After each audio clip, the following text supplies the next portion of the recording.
At family dinner, my parents logged into my account to drain my trust fund. I just smiled and sipped my wine because they did not know I had linked that transfer to a silent federal alarm. Game over. My name is Sophia, and at 34 years old, I am a forensic accountant who hunts down international money launderers for a living. But to my family, I am just the ATM. The invisible bank account they tap whenever my brother Trey makes a bad bet. As the FBI agents marched my father David and my mother Martha out of the five-star restaurant in handcuffs, the entire room fell silent. My sister-in-law Courtney was screaming mascara running down her face, claiming she was a victim. I simply raised my glass of Cabernet to them. They thought I was the prey. They did not know I was the hunter. Before I tell you how I set the trap that took down my own family, let me know where you are watching from in the comments below. Hit like and subscribe if you have ever had to cut off toxic family members to save yourself. This nightmare began 3 hours earlier at the entrance of Le Bernardin, one of the most exclusive steakhouses in DC. I arrived 5 minutes early wearing a bespoke black wool coat I had commissioned from a designer in Milan. It was understated elegant and worth more than my brother's car. But as I reached for the door handle, a manicured hand shot out and blocked my path. It was Courtney, my brother Trey's wife. She looked me up and down with that familiar sneer she reserved only for me. "Sophia," she said, her voice dripping with fake sweetness. "You are not seriously planning to walk in through the main entrance wearing that thing, are you? It looks like something you picked up from a thrift store bin. We have investors meeting us inside. You know, high net worth individuals. We cannot have you looking like the help." I felt the heat rise in my chest, but I kept my face completely smooth. Courtney had been doing this for 5 years. Little jabs at my appearance, my dark skin, my quiet nature. She needed everyone to know that she, a white woman from a wealthy family, was the prize Trey had won, while I was just the leftover baggage. "Courtney," I said calmly, "this coat is fine. Move your hand." She didn't move. She stepped closer, invading my personal space. "Listen to me, Sophia. Trey is closing a massive deal tonight. This dinner is about him. It is about the Jenkins family legacy. Do not embarrass us. Maybe you should take off the coat before you come in, or better yet, use the side entrance near the kitchen. It would be more appropriate for you." I looked at her hand on the brass handle, then looked her dead in the eye. "I am walking through this door, Courtney, and if you do not move, I will make a scene that will definitely embarrass your investors. Do you want to test me?" She huffed, rolling her eyes like a petulant teenager, and finally stepped aside. "You are so dramatic, Sophia. I was just trying to help you not look like a charity case." We walked inside, the heavy scent of truffle oil and expensive cologne hitting us. The host led us to a prime table in the center of the room under a glittering chandelier. My parents David and Martha were already seated flanking Trey like he was a king holding court. Trey was wearing a suit that was too tight, talking loudly into his phone, clearly performing for the room. "Ah, the girls are here, my father." David boomed, his voice carrying the practiced resonance of a preacher. He stood up and hugged Courtney warmly, kissing her on the cheek. "Come sit next to Trey, darling. We need the power couple front and center." I waited for my greeting. My mother Martha barely glanced up from her menu. "You are late, Sophia." "I was on time, mother," I said, reaching for the chair opposite my father. "No, no, no," Courtney interrupted, snapping her fingers at a waiter. "Not there. Trey needs that background for his live stream later. The lighting is better. Sophia, you sit down there." She pointed to a chair at the very end of the table, half obscured by a decorative pillar and dangerously close to the server station. It was the kids' table spot, the spot for the unwanted guest. I looked at my parents. My father was busy pouring wine for Trey. My mother was fixing Trey's tie. Neither of them looked at me. It was a perfect metaphor for my entire life. I sat down in the shadowed seat, placing my clutch on the table. "So," Trey said, finally acknowledging my existence. He didn't ask how I was. He didn't ask about my recent promotion to senior partner, a position that came with a salary double what he pretended to make. He just grinned. Glad you made it, sis. Tonight is going to be huge. I am launching the Alpha Real Estate Fund. We are talking millions. That is my boy! My mother beamed, clapping her hands. A visionary, just like your father. The Lord has truly blessed your business acumen. I took a sip of water to wash down the bitterness. Trey had not sold a single property in 2 years. His business acumen consisted of maxing out credit cards and begging daddy for bailouts. I knew for a fact he was $40,000 in debt to a bookie in Baltimore because I had seen the collection notices he tried to hide at Mom's house. Mom, I said quietly, Trey is currently unemployed. Maybe we should focus on paying off his existing debts before launching a fund. The table went ice cold. My mother slammed her fork down. Sophia, she hissed. Why must you always be so negative? Why can you not just support your brother? This is why you are still single at 34. No man wants a woman who counts pennies and judges everyone. Trey is an entrepreneur. It takes capital to make capital. Courtney laughed a sharp tinkling sound. Oh, Martha, do not worry. Sophia just doesn't understand high finance. She is a worker bee. She punches a clock. Trey is a king. He builds empires. It is just a different mindset. I gripped the stem of my wine glass. I wanted to scream that I was the one who paid off the mortgage on the church last month. I wanted to scream that I was the one who paid for hip surgery for Dad. But I stayed silent. I had to wait. The trap was set, but they hadn't walked into it yet. My father tapped his spoon against his crystal glass, calling for attention. The waiter poured a vintage champagne that cost $300 a bottle. Family. My father started, his eyes gleaming with a mix of pride and greed.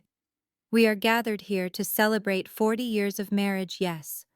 But more importantly, we are here to secure the future. The Jenkins legacy. He paused, his eyes sliding over Trey, then Courtney, and finally landing on me at the end of the table. His smile did not reach his eyes. Sophia, he said, his voice dropping an octave. We need to talk about your contribution. Trey's investors need to see liquidity. They need to see family backing. We have discussed it, and we have decided that it is time for you to step up. I felt the air leave the room. Here it comes. What do you mean, step up? I asked, keeping my voice steady. My mother leaned forward, her face hard. We mean the trust fund, Sophia. The money your grandmother left. It is sitting there doing nothing. We need it. Tonight. The silence that followed my mother's demand was so thick it felt like it was choking me. The ambient noise of the restaurant, the clinking of silverware, and the low hum of conversation seemed to fade into the background. All I could hear was the rushing of blood in my ears and the arrogant drumming of my brother Trey's fingers on the white tablecloth. $200,000. They were not asking for a loan to fix a leaky roof or cover a medical emergency. They were demanding a fortune, my fortune, as if they were ordering another round of appetizers. My father David cleared his throat, sensing my hesitation. He leaned back in his chair, folding his hands over his stomach, in that paternal, authoritative pose he used from the pulpit every Sunday. He smiled, but it was a smile that didn't reach his eyes. It was a smile that said he expected obedience. Now, Sophia, he began, his voice smooth like oil. We are not asking for a handout. This is an investment. Trey's firm, Trey Ventures, is on the cusp of acquiring a prime commercial lot downtown. But the bank requires a show of good faith liquidity. We need $200,000 by tomorrow morning to secure the contract. We know you have it. Grandmother's trust fund has been sitting in that account since you turned 25. It is time that money worked for the family. Don't you think? I looked at Trey. He was avoiding my gaze, staring intently at his champagne glass, a bead of sweat trickling down his temple despite the cool air conditioning. I knew exactly what that sweat meant. I am a forensic accountant. I investigate financial lies for a living. I can smell desperation from a mile away. There is no commercial lot, is there, Trey? I asked, my voice calm but cutting. Trey's head snapped up. Of course there is. You do not know what you are talking about. I leaned forward, clasping my hands. I think I do. I think this $200,000 has nothing to do with real estate, and everything to do with that trip you took to Atlantic City last weekend. I think if I checked the public records, I would not find any purchase agreements for Trey Ventures, but I might find some very interesting lien filings against your car. The table erupted. My mother gasped, clutching her pearls as if I had just slapped her. Trey turned a shade of red that clashed with his tie. How dare you, my mother hissed. She reached across the table and grabbed my wrist, her fingernails digging into my skin. Her grip was surprisingly strong, fueled by a lifetime of self-righteousness. How dare you accuse your brother of such things? Trey is a man of God. He has made mistakes, yes, but he is trying to build a future. She tightened her grip, her eyes welling up with practiced tears. This is the devil talking in you, Sophia, the devil of greed. The Bible says that the love of money is the root of all evil. Have we not raised you better than this? We gave you everything. We put clothes on your back. We put food in your stomach. I labored for 20 hours to bring you into this world. And now when your family needs you, when your brother needs a lifeline, you sit there and judge him. You cling to your money like a miser, while your own flesh and blood suffers. It was a masterclass in manipulation. She was weaving scripture with guilt, trying to make my financial boundaries look like a moral failing. For years, this tactic had worked.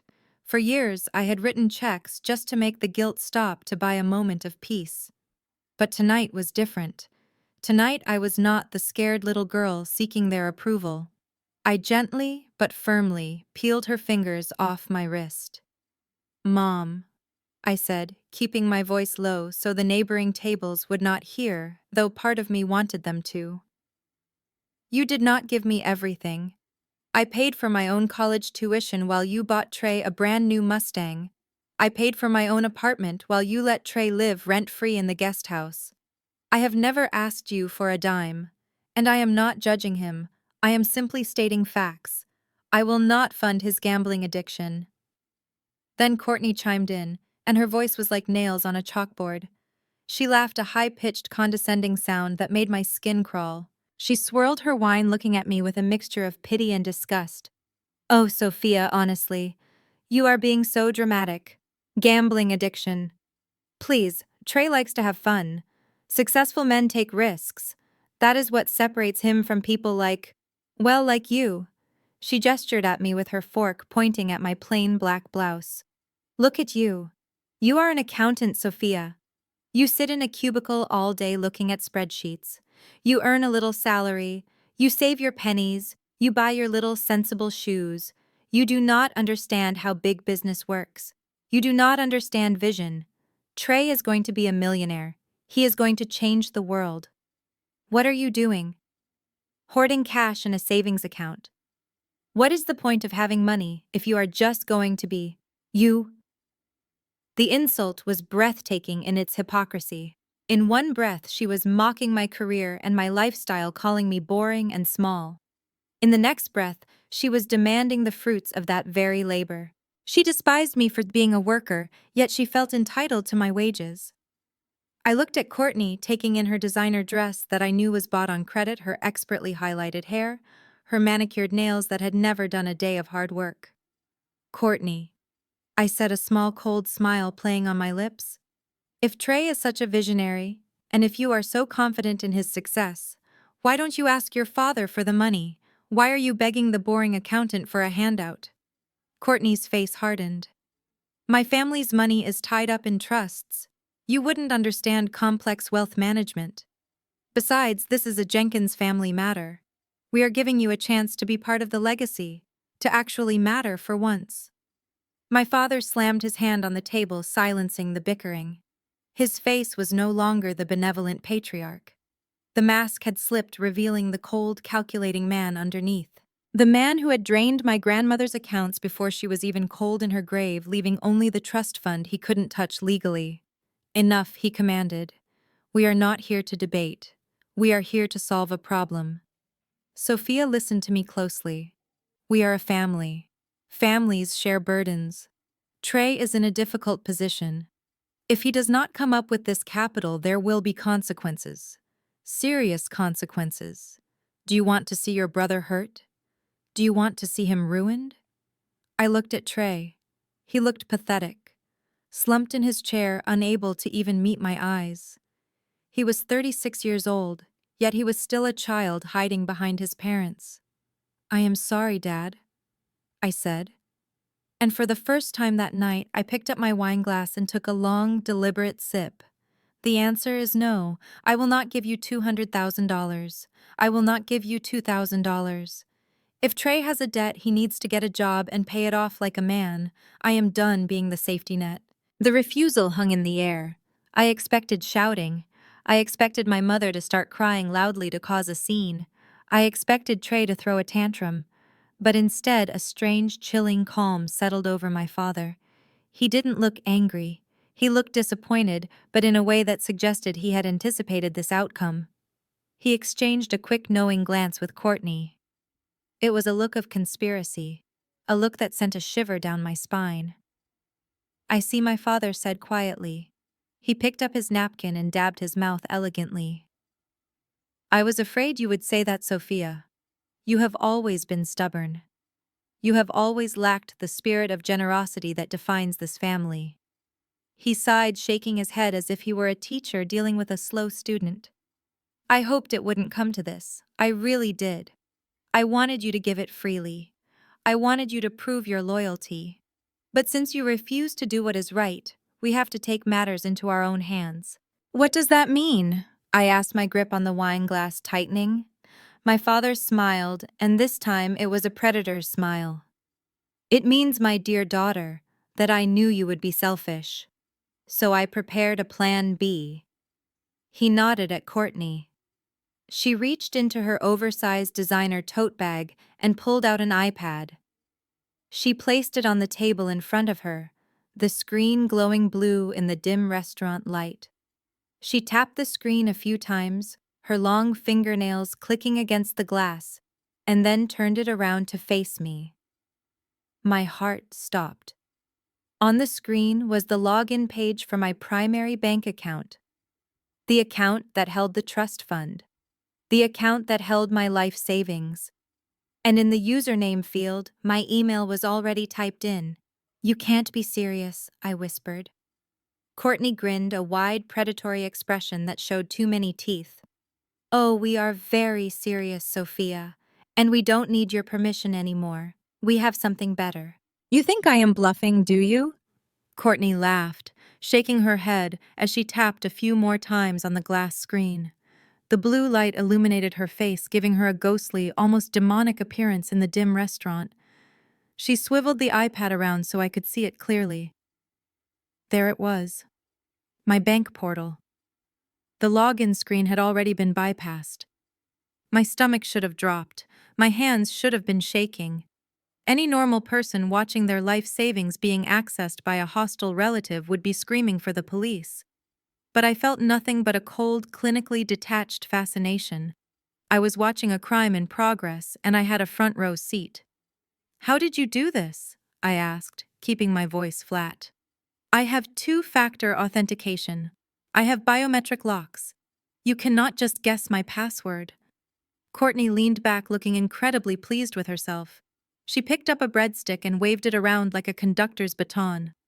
Oh, Sophia, you always underestimate me. You think because I enjoy shopping and fine dining that I am stupid. But you forget that before I married Trey, I spent 5 years in retail banking. I know exactly how the system works, and more importantly, I know exactly where the cracks are. She took a bite of the breadstick, chewing slowly before continuing. You see, banks are designed to protect against strangers. They are not designed to protect against family, especially family who has all your personal information. I have your social security number from that time you applied for the car loan for Dad. I have your mother's maiden name, obviously, and thanks to a little digital sleight of hand, I have something even better. She reached into her purse and pulled out a notarized document, sliding it across the table toward me. It was a power of attorney. It looked official. It had the seals, it had the stamps, and at the bottom, it had a signature that looked exactly like mine. Digital signatures are so easy to replicate if you have the right software, Courtney purred. We filed this 3 days ago, claiming you were temporarily incapacitated due to a medical emergency. The bank froze your access and granted temporary stewardship to your father. And since Dad is not great with technology, he graciously delegated the access credentials to me. I looked at my father. He was busy cutting his steak, avoiding my eyes, but nodding in agreement with Courtney's explanation. "It is for your own good, Sophia," he mumbled. "We cannot let your stubbornness stand in the way of the family's blessing. This is stewardship. We are stewarding your resources better than you can." I looked back at the screen. Courtney had navigated to the transfer page. The destination account was already filled in. Trey Ventures LLC. The amount was typed in the box, $1,500,000. The entire balance of the trust. "So let me get this straight," I said, my eyes locking on Courtney's. "You forged a federal document. You committed identity theft. You impersonated me to a financial institution. And now you are about to commit wire fraud. And you are doing all of this on an unsecured restaurant Wi-Fi network." Courtney rolled her eyes. "Stop using those scary legal words. We are not stealing. We are borrowing. We are moving family money to a family business. Once the deal closes next week, we will put it back. You won't even miss it. Stop being such a drama queen." Trey, who had been nervously watching the screen, suddenly found his courage. "Yeah, Sophia, quit trying to scare us. You are just jealous that we outsmarted you. You thought you could hoard this money over our heads like some kind of power trip. Well, guess what? The power is back where it belongs, with the head of the family." He reached out and pulled the iPad closer to him. His hands were sweaty. I could see the greed radiating off him like heat waves. He looked at the number on the screen, and his eyes widened. It was more money than he had ever seen in his life. It was his salvation. It was his ticket to being the big shot he always pretended to be. I picked up my wine glass. The condensation felt cool against my fingertips. I swirled the dark red liquid, watching the legs run down the side of the glass. This was it, the point of no return. I had to give them one last chance, not for their sake but for mine. I needed to know beyond a shadow of a doubt that there was no redemption left in them. "Courtney," I said softly. "Trey, Mom, Dad." They all looked at me, annoyed by the interruption. "Are you absolutely sure you want to do this?" I asked. My voice was barely a whisper, but it cut through the noise of the restaurant. "Once you press that button, the money leaves my account. There is no undoing it. You are crossing a line that you can never uncross. If you stop now, if you close that iPad and walk away, I will not call the police. We can go our separate ways. But if you press that button, you are sealing your fate." My mother let out a sharp, derisive laugh. "Oh, spare us the melodrama, Sophia. Sealing our fate. You sound like a bad movie villain. We are taking what is rightfully ours. God has provided this ram in the thicket." Trey laughed, too emboldened by our mother's support. "You are just bluffing, sis. You are scared because you lost. You have no power here. Watch me." He hovered his index finger over the glowing green button that said transfer funds. He looked at me, a smirk twisting his face. He wanted me to beg. He wanted me to cry. He wanted me to jump across the table and try to wrestle the iPad away from him. But I didn't move. I just sat there, perfectly still, like a statue carved from obsidian. I watched his finger. "Do it," I thought. "Do it and set me free." Trey's finger descended. He pressed the glass with force as if he were crushing an insect. The screen buffered for a second. A little spinning wheel appeared. The table held its breath. My father stopped chewing. My mother leaned in. Courtney held her breath, her eyes wide with anticipation. Then the screen changed. A bright green checkmark appeared. Transaction successful. Funds transferred. Wow. $500,000. Ours. Destination, Trey Ventures, LLC. Trey let out a whoop that turned heads 3 tables away. Yes, he shouted, punching the air. Boom! That is how we do it. Courtney clapped her hands giddily, bouncing in her seat. We did it. We actually did it. Oh my God, Trey, we are rich. My father wiped his mouth with his napkin, a satisfied smile spreading across his face. Praise the Lord. I knew he would provide. They were high-diving into a pool of relief and euphoria. They were celebrating their victory. They were congratulating themselves on their cleverness. They were already spending the money in their heads. Trey was probably thinking about a new car. Courtney was probably planning a shopping spree in Paris. My parents were probably thinking about how they could brag to the church council about their son's massive donation. I sat there and watched them. I took a slow, deliberate sip of my wine. The taste was complex, tart, and dry. It tasted like justice. They didn't notice that I wasn't crying. They didn't notice that I wasn't panicking. They were too busy staring at the success screen, passing the iPad around like a trophy. You should have listened to me, I said quietly to the empty air. Trey looked up, grinning from ear to ear. What was that loser? I couldn't hear you over the sound of me being a millionaire. I didn't answer. I just glanced at my Apple Watch. The notification had just come through. External transfer detected. Federal trapwire activated. Status alert sent to FBI Cybercrimes Division. I looked up at my brother, and for the first time that night I smiled. A real, genuine smile. Enjoy it, Trey, I said. It is the most expensive meal you will ever have. The atmosphere at the table transformed instantly. The tension that had been thick enough to choke on just moments ago evaporated, replaced by a manic, almost intoxicated energy. It was disgusting to watch. It was like watching vultures who had been circling a dying animal finally land and begin to tear into the flesh. They were not just relieved. They were euphoric. They were drunk on power and the sudden influx of $1.5 million that did not belong to them. Waiter, my father bellowed, waving his arm with the expansive arrogance of a man who believes he owns the world. Bring us your finest bottle of Dom Perignon, the vintage, and bring another round of appetizers. The caviar this time. We have much to celebrate. The waiter, a professional young man, who had likely seen every type of behavior in this establishment, hurried over, sensing the shift in the room's dynamic. He didn't know he was serving criminals. He just saw a family in high spirits. I sat there invisible in my own skin. I was no longer Sophia the daughter or Sophia the sister. I was simply the resource they had mined. Now that the mine was empty, I was irrelevant. I watched Trey high-five my father, a 36-year-old man high-fiving his father because they had successfully robbed his younger sister. I am getting the Porsche, Trey announced, his eyes glazed over with greed. Not the Cayman. The 911 GT3. Matte black. I saw one at the dealership in Arlington last week. I am going to walk in there tomorrow morning and pay cash. Do you know how good that is going to feel? Walking in there and dropping a bag of cash on the desk, Courtney squealed, clutching his arm. Oh, baby, you deserve it. You have worked so hard on this vision. But remember, we need to book that trip to the Maldives. First class. I cannot be seen in coach anymore. Not with our new status. And I need to stop by the Hermes boutique.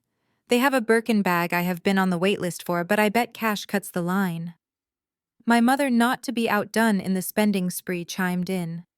Her voice was pious, but her eyes were calculating. Now, let us not forget the Lord. We need to tithe from this blessing. The church roof does need repairs, but I was thinking we should finally commission that new stained glass window for the sanctuary, the one with the dedication plaque, gifted by the Jenkins family. It will show the congregation that God rewards the faithful. I took another sip of my wine, forcing myself to swallow. The gall was breathtaking. They were planning to put their names on a church window paid for with stolen federal bait money. They were carving up the carcass of my financial life before it was even cold. Trey turned to me, his face flushed with adrenaline. He looked at me with a smirk that was half pity and half contempt. "Don't look so sour, sis," he said, popping a piece of bread into his mouth. "You should be happy. You are an investor now. When Trey Ventures takes off, I might even pay you back with interest." "Maybe. If you learn to have a better attitude."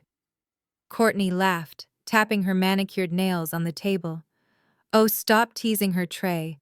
She is probably worried about how she is going to get home, since you know we drained the account linked to her debit card." She reached into her purse, rummaged around for a moment, and pulled out a crumpled $50 bill. She tossed it onto the table in front of me. It landed near my wine glass, a pathetic green piece of paper meant to symbolize my total defeat. "Here," Courtney said, her voice dripping with fake sweetness. "Take an Uber. Use the rest to buy yourself a comfort meal, maybe some ice cream. Treat yourself. Consider it a lesson in sharing. You really need to learn that family comes first. Maybe this will humble you a bit." I looked at the $50 bill. Then I looked at Courtney. She was glowing. She truly believed she had won. She believed she was the smart one, the alpha, the queen bee who had put the worker drone in her place. She had no idea that she was currently sitting inside a burning building. I checked my watch. 1 minute and 45 seconds had passed since the transfer. The federal banking system is archaic in many ways, but the trapwire system designed by the FBI Cybercrimes Division is state-of-the-art. It does not flag a transaction immediately. That would be too suspicious. It waits. It lets the money land. It lets the recipient feel safe. It waits exactly 3 minutes to verify the IP address, cross-reference the device fingerprint with known criminal databases, and lock down the geolocation of the perpetrators. 3 minutes. That is the window between the crime and the cage. 1 minute and 50 seconds. "So Dad," Trey said, leaning back and loosening his tie. "When do we tell the investors?" "Tomorrow," my father replied, swirling his champagne glass as the waiter poured the bubbling golden liquid. "We let the funds settle overnight. Then we move it to the offshore entity Courtney set up. By the time anyone notices, the money will be washed and clean. 2 minutes. I looked at my mother. She was humming a hymn, tapping her fingers on the table. "Blessed assurance, Jesus is mine." The irony was so sharp, it felt like a physical cut. I decided to speak one last time. I wanted to hear their voices for the recording device I had running in my clutch. "So that is the plan?" I asked softly. "You are going to launder the money through an offshore shell company." Courtney rolled her eyes. "God, Sophia, stop using words like launder. It is called asset protection. And yes, that is the plan. Not that you would understand the nuance of international finance. You are just a bean counter. Stick to your spreadsheets and let the adults handle the wealth." 2 minutes and 30 seconds. "And you do not feel any guilt?" I asked, looking at my father. "You just stole your daughter's life savings, everything I worked for." My father sighed a heavy theatrical sigh. "We did not steal Sophia. We liberated the capital. You were hoarding it. That is a sin. We are freeing it to do good work, to build a legacy. Someday, when you are less emotional, you will thank us. You will see that we did this for you, to teach you trust." 2 minutes and 45 seconds. The waiter placed the caviar on the table. Trey grabbed a spoon, piling a massive mound onto a cracker. "To the Jenkins dynasty," Trey shouted, raising his glass. "To family," Courtney cheered. "To God's providence," my mother added. They clinked their glasses. Crystal rang out against crystal, a clear bell-like sound that marked the end of their lives as they knew them. 3 minutes. My phone buzzed against my leg. It was a single long vibration. The signal. I didn't need to look at it, but I did anyway. I placed my phone on the table, face up, right next to the $50 bill Courtney had thrown at me. The screen lit up with a text message. It was from a contact saved as Liaison Miller. The message was short. "Fish is on the hook. Alpha team is moving. ETA 30 seconds. I picked up the $50 bill. I folded it neatly, running my thumb over the crease, making it perfectly sharp. "Courtney," I said, my voice cutting through their laughter. She looked at me, annoyed. "What now?" "I think you might want to hold on to this," I said, sliding the $50 bill back toward her. She frowned. Why? Because I said, looking her dead in the eye, the smile finally reaching my face. Lawyers are expensive, and bail bondsmen usually require cash. Before she could respond, before the confusion could fully form on her face, the heavy oak doors of the restaurant burst open.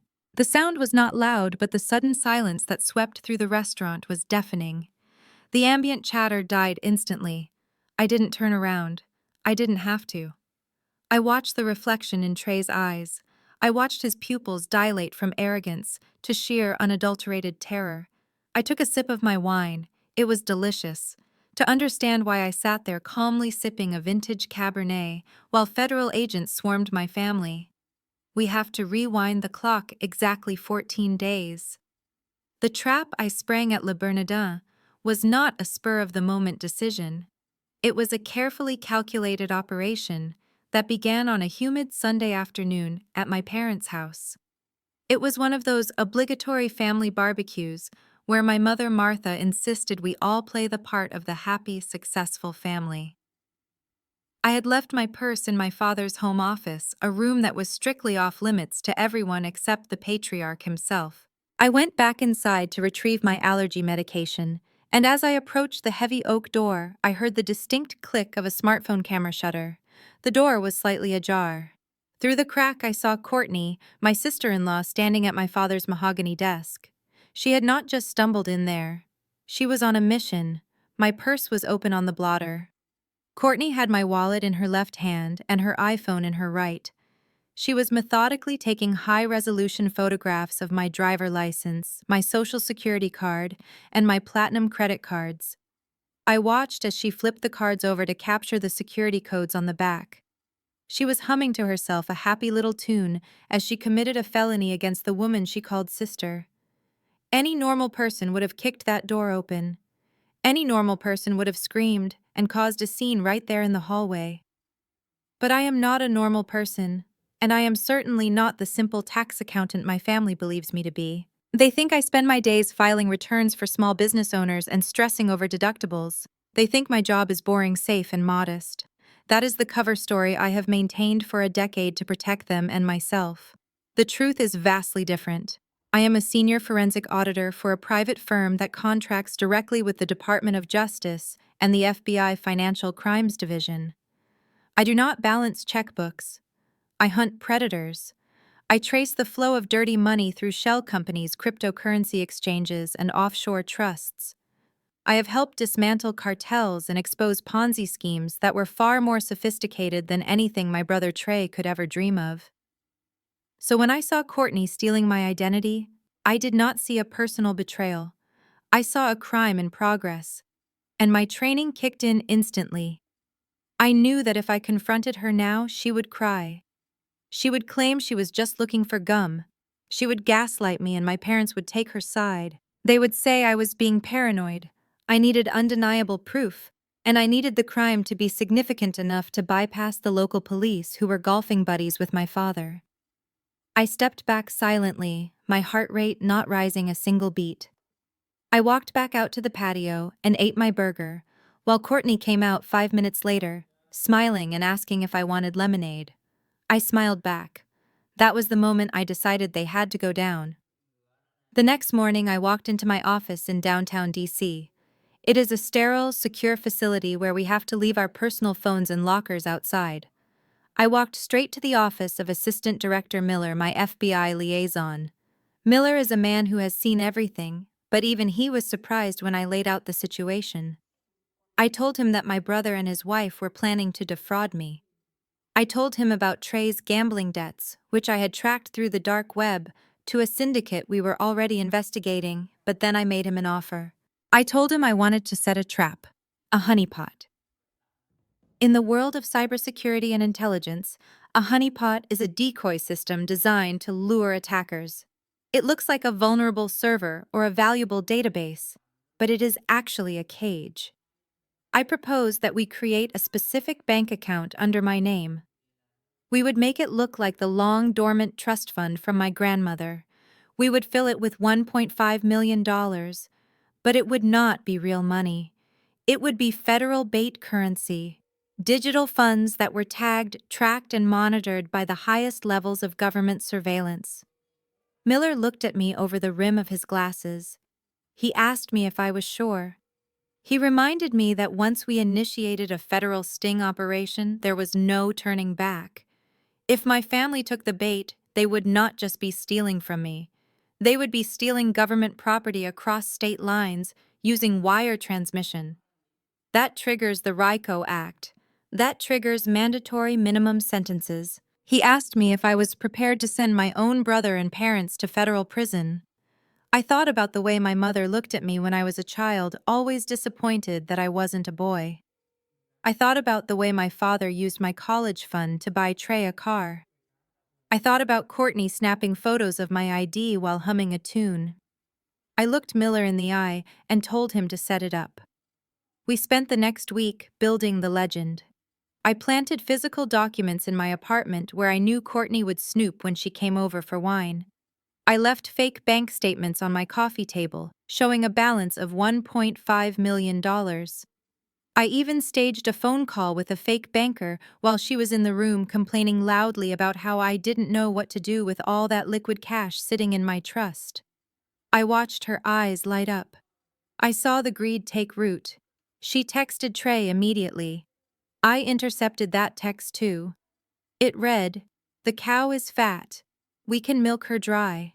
The level of disrespect was staggering, but it only fueled my resolve. I needed them to believe they were the smart ones.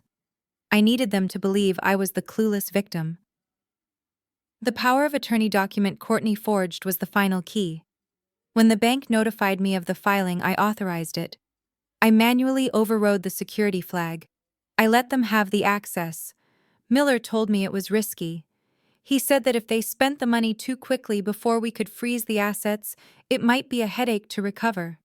I told him they wouldn't spend it on small things. They were too greedy.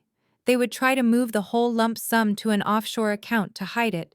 That was their pattern. And that would be their grave. So when I sat at that table at Le Bernardin, I wasn't just a sister refusing a loan. I was an operator running a live mission. I gave them every chance to back down. I warned them. I asked them if they were sure. I practically begged them to stop, but their greed was deafening. Their greed.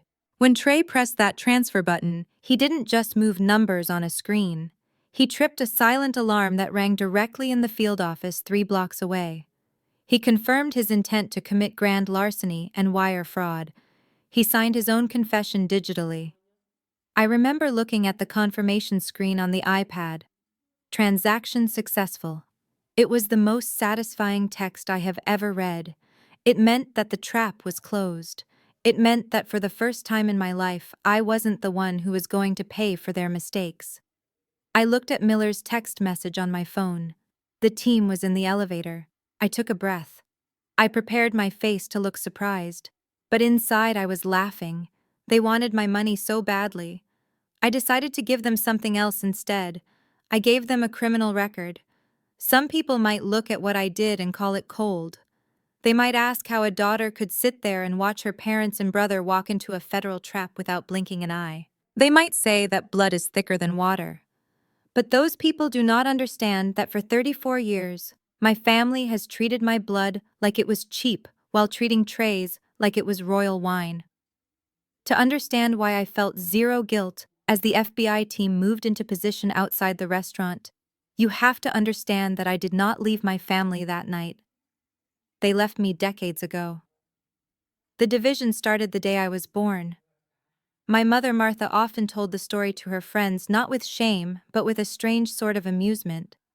She told them how she cried when the nurse handed me to her. Not tears of joy, but tears of disappointment. She had wanted a daughter who looked like a porcelain doll. Instead, she got me. I was dark-skinned from birth. I had coarse, thick hair. I was the undeniable evidence of our African roots that my mother tried so hard to bleach out of our family image with her straightening combs and her skin-lightening creams. Trey, on the other hand, was their golden miracle. He was born 2 years before me, with caramel skin and soft curly hair. He was the palatable version of blackness that my parents thought would open doors in high society. He was the child they showed off at church. I was the child they told to stay out of the sun so I would not get any darker. That dynamic never changed. It only got more expensive. I remember my sophomore year at Howard University. I was on the dean's list, studying accounting and criminal justice, but I was also starving. I was working 2 jobs, one at the library, stacking books until midnight, and another at the cafeteria serving food I could not afford to buy just to pay for my textbooks. I called home one night in tears. I had $40 in my bank account to last me 3 weeks. I was eating ramen noodles and skipping dinner every other night to save money for the bus fare to my internship. My father, David, answered the phone. I told him I was hungry. I asked him if he could send me $50 just so I could buy groceries. He gave me a lecture about responsibility. He told me that struggle builds character. He told me that God provides for those who hustle, and that I needed to pray more and beg less. He hung up on me. 2 days later, I saw a post on Facebook. They had thrown a surprise party for Trey's 21st birthday.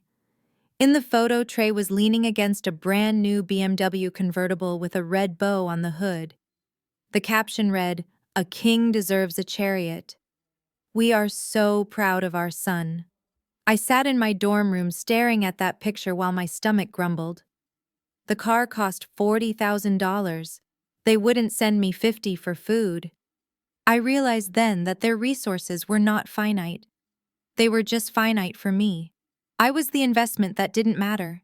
Trey was the asset they were betting everything on, even though he was flunking out of state college at the time. Then came Courtney. If I was the disappointment, Courtney was the replacement. When Trey brought her home 5 years ago, it was like the sun had finally come out in the Jenkins household. She was blonde. She was petite. She came from old money in Connecticut. She was everything my mother wished she could be, and everything she wished I was. My mother fawned over her in a way she never did with me. She touched Courtney's hair with reverence.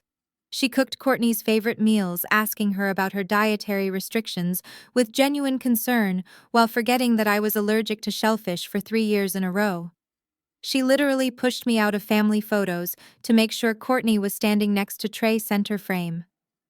Courtney wasn't just happy to be accepted, she was territorial. She recognized immediately that I was the outlier, and she used it to her advantage. She saw me not as a sister, but as a competitor for the family resources. She knew that if I was out of the picture, the entire inheritance would go to Trey and by extension to her. I overheard her once whispering to my mother in the kitchen during Christmas. I was in the hallway holding a tray of dirty dishes that I was expected to wash because the help shouldn't sit with the guests. Courtney was sipping wine.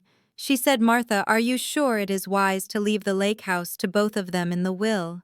Sophia is so independent. She is so different from us.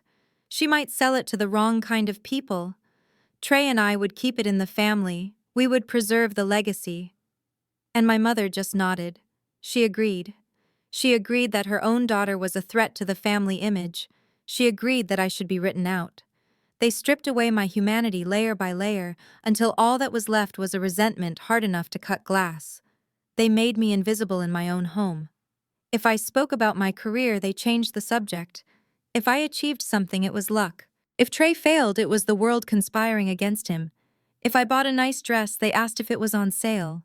If Courtney bought a designer bag, they praised her taste. So when I built the honeypot, I wasn't just catching criminals. I was balancing the scales.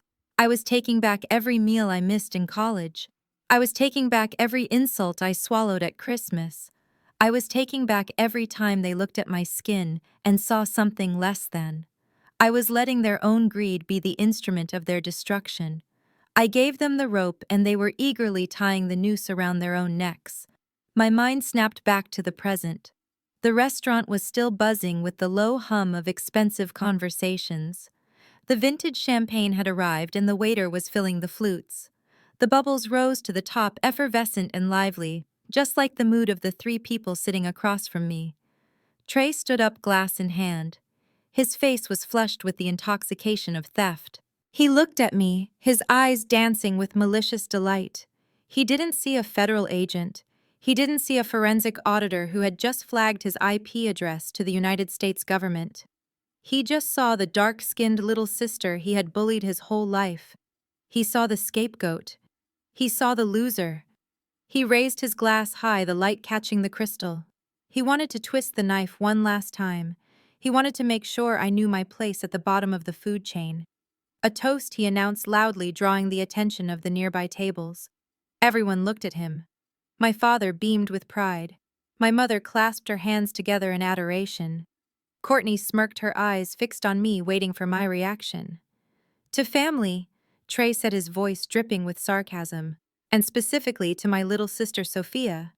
He paused for dramatic effect, letting the silence hang in the air. Let us raise a glass to Sophia's stupidity, he said with a cruel laugh. Because without her naivety and her generous lack of spine, we wouldn't be rich tonight. To Sophia, the gift that keeps on giving even when she doesn't want to. Cheers! My father laughed. My mother giggled. Courtney clinked her glass against Trey's. Cheers to the fool, Courtney echoed. I watched them drink. I watched the expensive liquid slide down their throats. I watched them savor the taste of their victory. And then, from the corner of my eye, I saw the reflection in the front window. Blue lights. Silent, but blinding. The toast was over. 15 minutes. That is exactly how long it takes for the adrenaline of a crime to settle into the false security of success. For 15 minutes, my family lived in a fantasy world where they were millionaires, where the laws of mathematics and morality did not apply to them. They ordered another bottle of wine. They laughed about the vacations they were going to take. Trey was already looking up real estate listings in Miami on his phone, scrolling through condos that cost more than he had earned in his entire life. I sat there and let them enjoy it.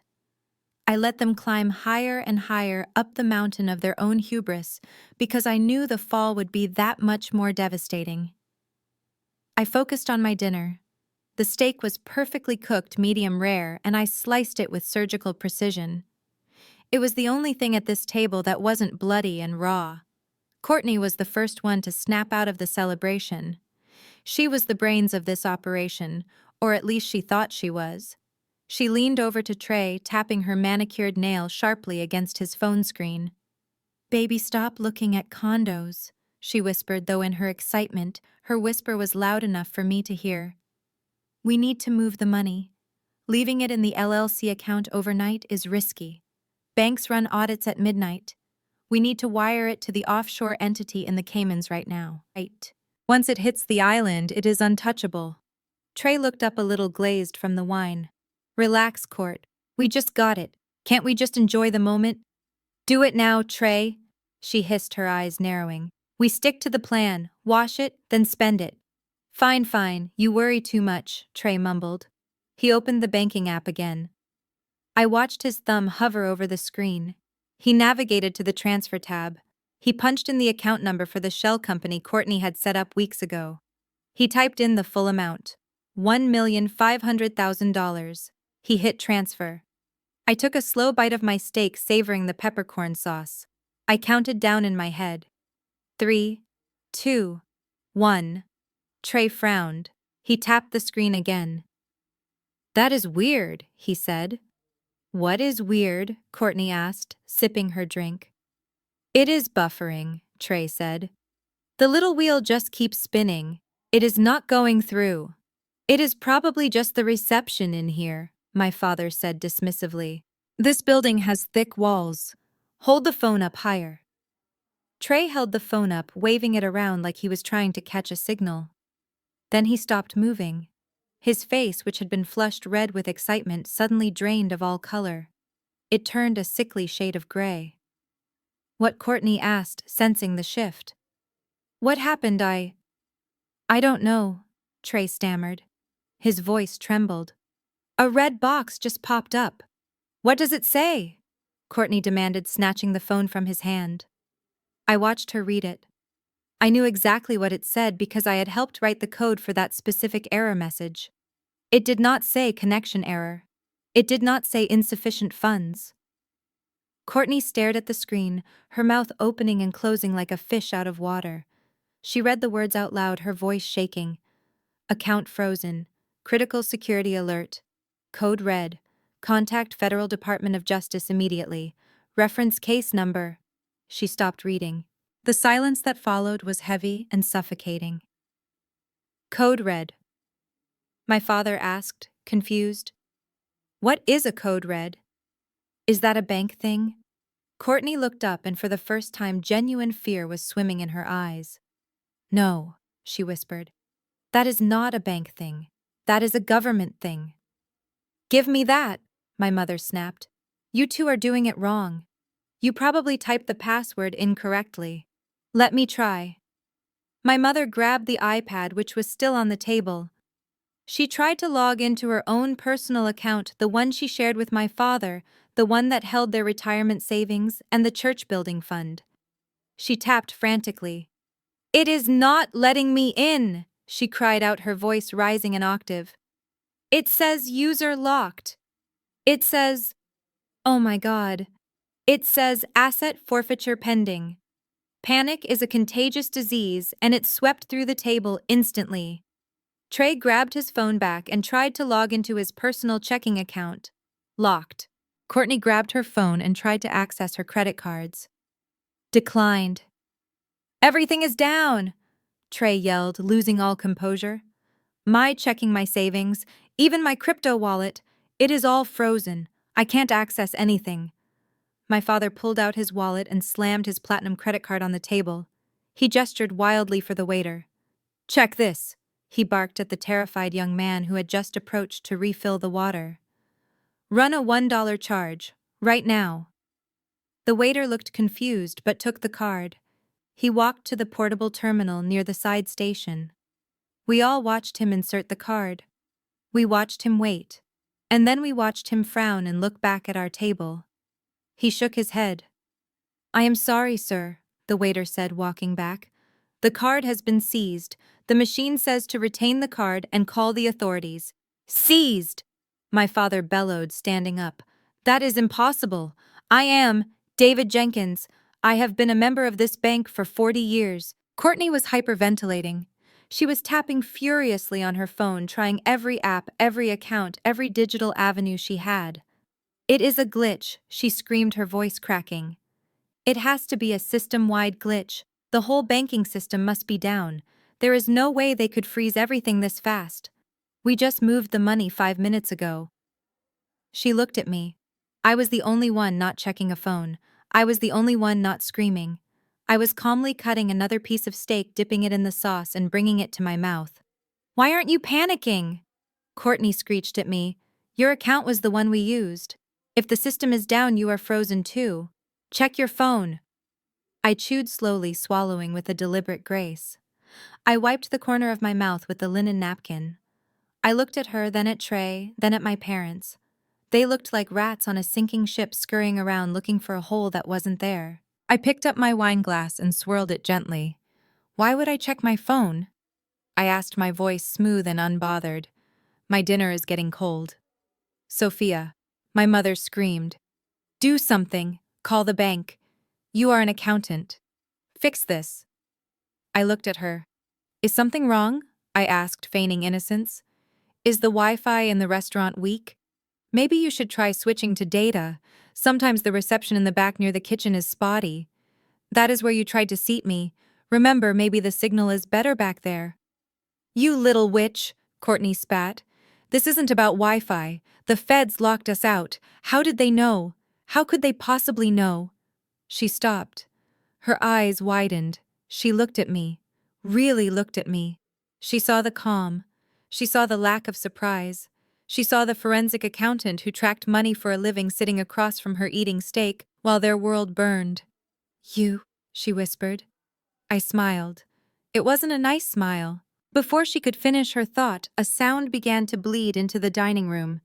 It started low, a distant wail from the street outside, but it grew louder with terrifying speed. It wasn't just one siren. It was a chorus. A symphony of emergency alarms layering over each other, getting closer and closer until the sound was bouncing off the brick walls of the building. Blue and red lights began to flash against the front windows of the restaurant, strobing through the elegant curtains, turning the warm candlelight into a chaotic disco of police enforcement.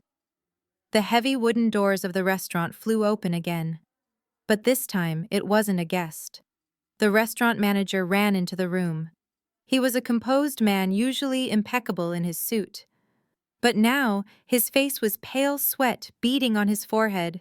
He scanned the room frantically until his eyes landed on our table. He didn't walk. He ran toward us. "Mr. Jenkins," he gasped, reaching our table, his hands shaking. "You need to come with me. Now. The perimeter. They have surrounded the building. Who has—" my father demanded, though his voice had lost all its power. The manager swallowed hard, looking at the flashing lights outside. "Everybody, sir. The FBI, the IRS, and SWAT. They are asking for you. By name." The heavy double doors of Le Bernardin swung open with a force that rattled the nearby window panes. It was not the polite entrance of a maitre d' or a late reservation. It was an invasion. The first thing I noticed was the windbreakers. They were navy blue and starkly utilitarian, standing in violent contrast to the velvet curtains and silk tablecloths of the fine dining room. But it was the bold yellow lettering on the back of those jackets that sucked the air right out of the room. FBI. And right behind them, wearing slightly different insignia, but carrying the same terrifying weight, was the IRS Criminal Investigation Division. The restaurant fell into a silence so absolute you could hear the ice melting in the champagne buckets. Forks froze mid-air. Conversations died in throats. The only sound was the heavy rhythmic thud of tactical boots hitting the hardwood floor. They did not look around. They did not hesitate. They moved with the precision of a wolf pack that had already singled out its prey. And that prey was sitting at table 4, right in the center of the room. My family was frozen in a tableau of confusion and dawning horror. Trey was still holding his phone, his thumb hovering over the frozen banking app. Courtney was clutching her designer purse to her chest, as if it could shield her from federal indictments. My mother looked like she was about to faint, her face blending in with the white tablecloth. The lead agent walked straight toward us. I recognized him immediately. It was Special Agent Miller, the man I had sat with in a sterile office 2 weeks ago planning this exact moment. He looked different in the field. He looked taller, colder, and infinitely more dangerous. He stopped 2 feet away from my father. He didn't blink. He didn't smile. "David Jenkins," he said. His voice was not loud, but it carried a weight that demanded attention. "Trey Jenkins, Courtney Miller." My father stood up. It was an instinct born of decades in the pulpit. He was used to commanding rooms, used to being the authority figure that everyone respected. He smoothed his suit jacket, trying to summon the dignity of the patriarch. "I am David Jenkins," my father announced, projecting his voice so the onlookers would hear him. "And I demand to know the meaning of this intrusion. We are having a private family dinner. You are frightening the guests. Do you know who I am? I am a pillar of this community. I am a pastor." Agent Miller did not look impressed. He reached into his jacket and pulled out a folded document. "I know exactly who you are," Mr. Jenkins Miller said calmly. "You are a suspect in an ongoing federal investigation into wire fraud, money laundering, and violations of the RICO Act. This is a warrant for your arrest and the immediate seizure of all assets associated with you, your wife, and your son." "Arrest?" My father sputtered, his face turning a dangerous shade of purple. "This is preposterous. We are law-abiding citizens. We have done nothing wrong. There must be a mistake. A computer glitch.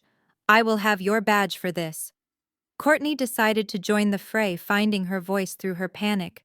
"My father is Judge Sterling in Connecticut," she screeched, standing up to point a shaking finger at Agent Miller. "You cannot arrest us. We are not criminals. We are victims here. Our accounts were hacked. The system locked us out. You should be helping us, not harassing us." Miller turned his cold gaze to Courtney. We didn't lock you out because of a hack, Ms. Miller. We locked you out because 15 minutes ago, you authorized a transfer of $1.5 million of marked federal currency into a shell company known to be used for laundering illicit funds. That is a lie, Trey shouted, jumping up and knocking his chair over. That was family money. My sister gave it to us. It was a gift. Miller looked at Trey with something approaching pity. A gift, Miller repeated flatly. We have digital logs of a forced entry into a protected account using a forged power of attorney document. That is not a gift, son. That is grand larceny. And since you used the internet to move the funds across state lines, it is a federal crime. My mother began to weep loudly, clutching my father's arm. David, tell them. Tell them we are good people. Tell them about the church. Tell them about the charity work. We are not thieves. My father turned on his charm, trying to salvage the situation. He put on his benevolent smile, the one he used when asking for tithes. Officer, listen to me. This is a simple family misunderstanding. My daughter Sophia, she can clear this up. She is right here. She will tell you that she authorized the transfer. She will tell you that we have her full permission. He turned to me, his eyes pleading, his face desperate. Sophia, tell them, my father urged. Tell them this is a mistake. Tell them you gave us the money. The entire restaurant turned to look at me. The agents turned to look at me. My family turned to look at me. I felt the weight of every gaze in the room. I looked at my father. I looked at the sweat dripping down his forehead. I looked at Trey, who was trembling like a leaf. I looked at Courtney, whose arrogance had finally shattered into a million pieces. I slowly placed my knife and fork down on my plate. I picked up my napkin and dabbed the corners of my mouth. I took a sip of water, clearing my throat. Agent Miller looked at me, waiting. Ma'am, Miller said formally, playing his part to perfection. Can you confirm if you authorized these individuals to access your trust fund and transfer these assets? My father nodded at me encouragingly. Go on, Sophia. Tell the truth. I looked my father dead in the eye. No, I said clearly, my voice steady and strong. I did not authorize it. The color drained from my father's face. What my mother whispered. Sophia, what are you saying? I turned to Agent Miller, ignoring my mother completely. I did not authorize the transfer, I repeated. In fact, I explicitly told them to stop. I warned them that if they pressed that button, they would be committing a crime. They ignored me. They used a forged document that my sister-in-law created to bypass the bank's security protocols. And they did it right in front of me while mocking me for being powerless. You lying little witch, Courtney screamed, lunging across the table toward me. Two agents moved faster than I could blink. They grabbed Courtney by the arms and slammed her back against the wall. The sound of handcuffs clicking into place echoed through the room. Get off me! She shrieked, kicking and thrashing. This is assault. I am a white woman. You cannot treat me like this. We just did, Miller said, signaling his team. Agents moved in on Trey and my father. They pulled Trey's arms behind his back. He started crying loudly, sobbing like a toddler. Mom, help me, he wailed. I don't want to go to jail. Mom, do something. My mother stood there, watching her golden child being cuffed, watching her husband being restrained. She looked at me with eyes full of pure, unadulterated hatred. You did this, she hissed. You set us up. You are the devil, Sophia. You are the devil himself. I stood up, smoothing out my dress. I picked up my clutch and walked around the table until I was standing right next to Agent Miller. I am not the devil, Mother, I said calmly. I am just the witness. Agent Miller nodded at me. We have everything we need, Ms. Jenkins. The IP logs the audio recording from your wire and the digital footprint of the transfer. It is an open and shut case. He turned to the room, addressing the stunned diners. Folks, show is over. Please return to your meals. But nobody looked away. They watched as my father tried to maintain his dignity while being marched out. They watched as Trey sobbed. They watched as Courtney screamed threats about her father, the judge. As they were dragged toward the door, my father looked back at me one last time. Why, he asked, his voice broken. Why would you destroy your own family? I looked at him. And for the first time in years, I felt light. I felt unburdened. Because, Dad, I said soft enough that only he could hear. You broke it a long time ago. I just swept up the pieces. The doors closed behind them, leaving me standing alone in the center of the restaurant. The manager walked up to me looking terrified. Ms. Jenkins, he stammered. I don't know what to say. Is there anything we can get you? I looked at the unfinished bottle of Dom Perignon on the table, the bottle my family had ordered to celebrate stealing from me. Yes, I said, smiling. I will have the check. And please pack the rest of that steak to go. I have a long night ahead of me. As the handcuffs clicked tight around my father's wrists, the sound rang out like a church bell signaling the end of service. The entire restaurant was suspended in a state of shock.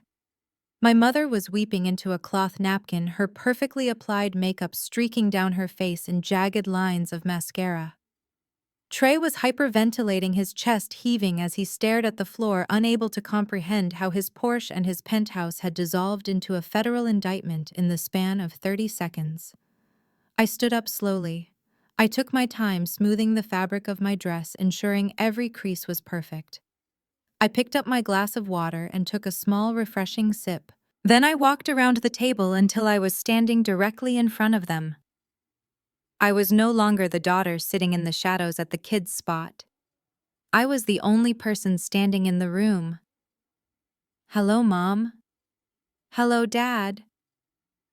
My father looked up at me, his eyes red-rimmed and confused. Sophia, tell them. Tell them who you are. Tell them you are just a tax accountant. Tell them this is a misunderstanding. I shook my head, a small pitying smile playing on my lips. That is the thing, Dad, I lied. The room went quiet. Even the agents seemed to pause to let me speak. I do not do taxes for small businesses, I said, my voice projecting clearly to the back of the room. I do not spend my days filing 1040 forms or worrying about deductibles. For the last 7 years, I have been the lead forensic auditor for the Mid-Atlantic Division of the Financial Crimes Enforcement Network. My mother gasped. Her hand flew to her mouth. You work for the government. I work for the people who catch people like you, I corrected gently. I specialize in complex wire fraud, international money laundering, and asset forfeiture. When I told you I got a promotion last month, the one you ignored because Trey was talking about his fantasy football league, I wasn't made a senior manager. I was made the director of the task force. I turned to Agent Miller, who gave me a subtle nod of respect. You see, I continued, walking over to where Courtney was pressed against the wall. You all made a very critical mistake. You assumed that because I was quiet, I was stupid. You assumed that because I didn't brag about money, I didn't understand it.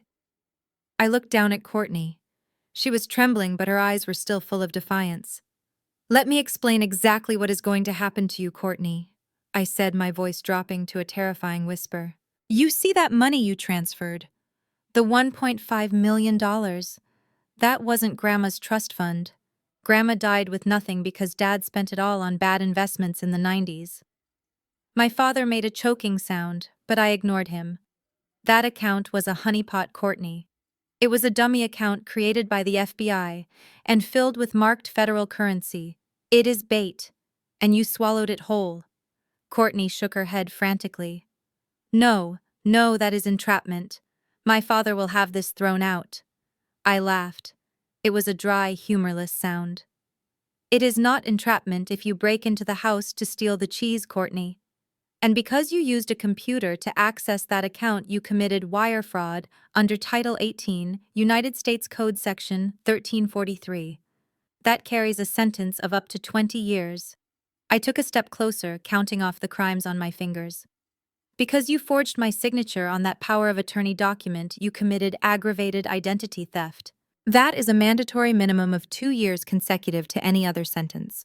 And because you, Trey, and Dad conspired together to move that money into an offshore shell company, you have triggered the RICO Act, Racketeer-Influenced and Corrupt Organizations. I leaned in so close I could smell the expensive perfume she had sprayed on, hoping to impress her investors. RICO is a special kind of hell, Courtney.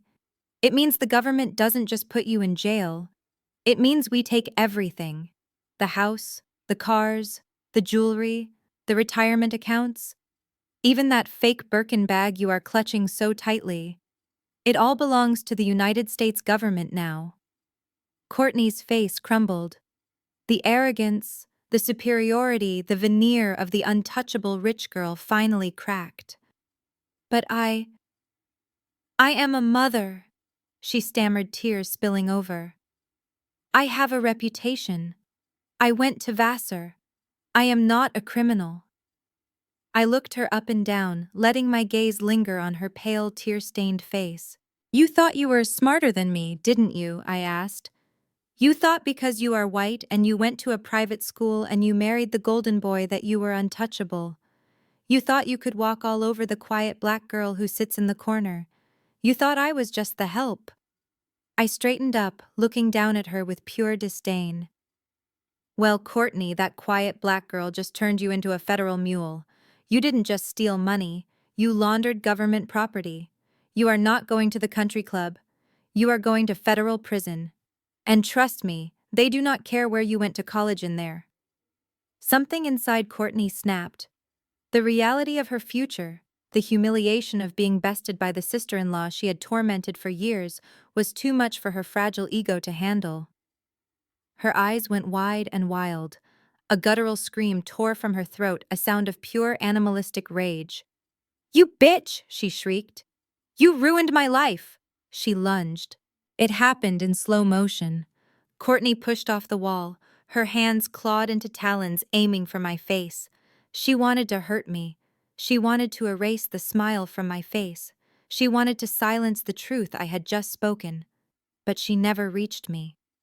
Before her fingers could even graze my skin, 2 agents tackled her. It was a violent, efficient movement. They slammed her into the hardwood floor face first. The impact shook the silverware on the tables. Get off me! She screamed, her voice muffled by the floorboards. My father is a judge. You will all be fired. I didn't flinch. I didn't step back. I stood directly over her, looking down at the woman who had made my life miserable for 5 years. I looked at her cheek pressed against the dirty floor of the restaurant. I looked at Agent Miller. Add assaulting a federal witness to the list, I said calmly. Miller smirked as he tightened the cuffs on Courtney's wrists. With pleasure, Ms. Jenkins. I turned back to my parents. My mother was sobbing quietly, rocking back and forth. My father looked like a man who had aged 20 years in 20 minutes. They were watching their legacy being dragged away in handcuffs. They were watching the daughter they rejected standing tall amidst the wreckage. I hope the $200,000 was worth it, I said to them. I turned on my heel and walked toward the exit, not looking back, as the agents began to read them their Miranda rights. The sound of Courtney screaming my name followed me out into the cool night air. But for the first time in my life, I didn't care what they had to say. I had work to do, and the night was just beginning. The illusion of the Jenkins family dynasty did not just crack that night, it shattered into a million jagged pieces, and the sound of that destruction was louder than the sirens wailing outside. I stood near the hostess stand, watching the final act of a tragedy that had been 30 years in the making. The most pathetic sight was not my father seeing his reputation turn to ash, or my mother realizing her social standing was over. It was Trey. My brother, the golden child, the prince who had been promised the kingdom since birth, was currently on his knees weeping. The confident entrepreneur who had been bragging about Porsches and penthouses 5 minutes ago had dissolved into a terrified toddler. His face was a mask of snot and tears. His expensive suit was bunched up around his shoulders where the agent held him. He was not acting like a man who had made a mistake. He was acting like a child who had been caught with his hand in the cookie jar and was desperate to blame anyone but himself. It wasn't my idea. Trey sobbed, his voice cracking as he looked up at Agent Miller. Please, you have to believe me. I did not want to do it. It was her. It was Courtney. She made me do it. The room went deadly silent. Even the agents seemed disgusted by the display. I looked at Courtney, who was being held by two agents a few feet away. Her face, which had been filled with rage just moments before, went blank with shock. She stared at her husband, the man she had conspired with, the man she had mocked me with, and watched him throw her under the bus without a second of hesitation. She pressured me. Trey continued, the words tumbling out of his mouth in a frantic stream. She told me we needed the money. She set up the shell company. She forged the documents. I just did what she said. I am a victim here. I didn't know it was illegal. She told me it was a loophole. Please do not take me to jail. Take her. She is the mastermind. Courtney let out a sound that was half laugh and half scream. The betrayal was so absolute it seemed to short-circuit her brain. She struggled against the agents, her eyes locking onto Trey with a hatred so intense it could have peeled paint. "You coward!" she screamed. "You spineless little worm! You begged me to fix your gambling debts. You were crying in our bedroom last night, terrified that your bookie was going to break your legs. I did this to save your miserable life." She turned to the agents, her voice shrill and desperate. "He is lying. He knew everything. He gave me Sophia's social security number. He is the one who wanted the Porsche. He is the one who wanted to show off for his daddy. And now he is crying like a baby because he got caught. I should have listened to my mother. She told me never to marry a man who needed his mommy to tie his shoes." "Shut up!" Trey yelled back, struggling against the cuffs. "You are just a gold digger. You ruined my life." I watched them tear each other apart. These were the people who had looked down on me my entire life. These were the people who called themselves a power couple. They were not powerful. They were parasites feeding off each other, and the moment the host body fought back, they turned on themselves. My mother, Martha, could not stand it anymore. She could handle her husband being arrested. She could handle the shame. But she could not handle seeing her precious Trey, her baby boy, being taken away. She broke free from the shock that had paralyzed her and rushed toward me. She didn't look at Trey. She didn't look at her husband. She came straight to me, grabbing my arm with frantic, desperate strength. "Sophia, stop this!" She pleaded, tears streaming down her face. "Look at your brother. Look at him. He is terrified. He is not a criminal. He is just a boy. He made a mistake, a silly mistake." She shook my arm, her nails digging into my skin. "Tell them to let him go, Sophia. You have the power. You work for them. Tell them you withdraw the complaint. Tell them you do not want to press charges. We will pay the money back. I will sell my jewelry. I will sell the house. Just tell them to stop. Please, Sophia. He is your brother. You cannot let him go to prison. He will not survive in there." I looked down at my mother. For the first time I saw her not as the towering matriarch who controlled my life, but as a delusional old woman clinging to a fantasy. She truly believed that the rules of the world did not apply to her son. She believed that because she loved him, the law should not touch him. I gently removed her hand from my arm. I stepped back, creating a physical distance that matched the emotional distance between us. "I cannot stop this, Mother," I said, my voice devoid of emotion. "Yes, you can," she cried. "You are the director. You said so yourself. Just make a call. Tell them it was a family dispute. Tell them it was a prank." I sighed, looking at Agent Miller, who was watching the exchange with a stoic expression. "Mother, listen to me very carefully," I said, speaking slowly so she would understand. "This is not a civil dispute. This is not me suing Trey for stealing my allowance. This is a federal criminal case. The moment they pressed that button, they stole from the United States Treasury. I am not the plaintiff. I am just the witness. The plaintiff is the United States of America." My mother stared at me, her mouth open. "But it is your money," she whispered. "No," I said. "It was bait. And even if it was my money, I could not drop the charges now. The train has left the station. The FBI does not do take-backs. Trey committed a felony. He confessed to it digitally. And now he is confessing to it verbally in front of 20 witnesses." I looked over at Trey, who was still sobbing and blaming Courtney. "He is going to prison, Mother. and there is nothing you or I or God can do to stop it. My mother let out a wail that sounded like a wounded animal. She collapsed into a chair, burying her face in her hands. She finally understood. The golden child had fallen, and he was never getting up again. Agent Miller signaled to his team. "Let us move out," he commanded. "Secure the suspects in the vehicles." The agents began to march them toward the door. Trey was practically being carried, his legs dragging on the floor as he begged for his mother. Courtney was walking with her head down, muttering curses under her breath. My father David was the last to go. He tried to regain some of his dignity. He straightened his back and lifted his chin, trying to look like the martyr. He thought he could walk out of there with his head held high. He thought he could spin this later. He thought he could tell his congregation that he was being persecuted by the deep state, or that it was a misunderstanding. He walked toward the door, scanning the room, hoping to see someone sympathetic. But he only saw disgust. As they reached the double doors, I checked my phone. I sent a single text message to the contact labeled "Freelance Videographer."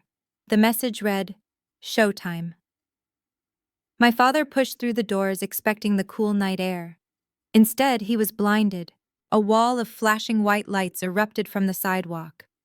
It wasn't just the police lights, it was camera flashes, video lights, the harsh glare of live streaming rigs.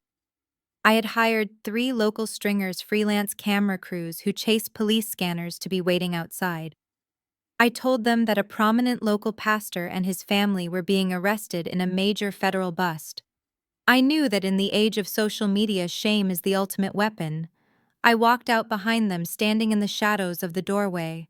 I watched as my father recoiled from the lights. I heard the questions being shouted by the reporters who had gathered. "Pastor Jenkins, is it true you stole from your own daughter?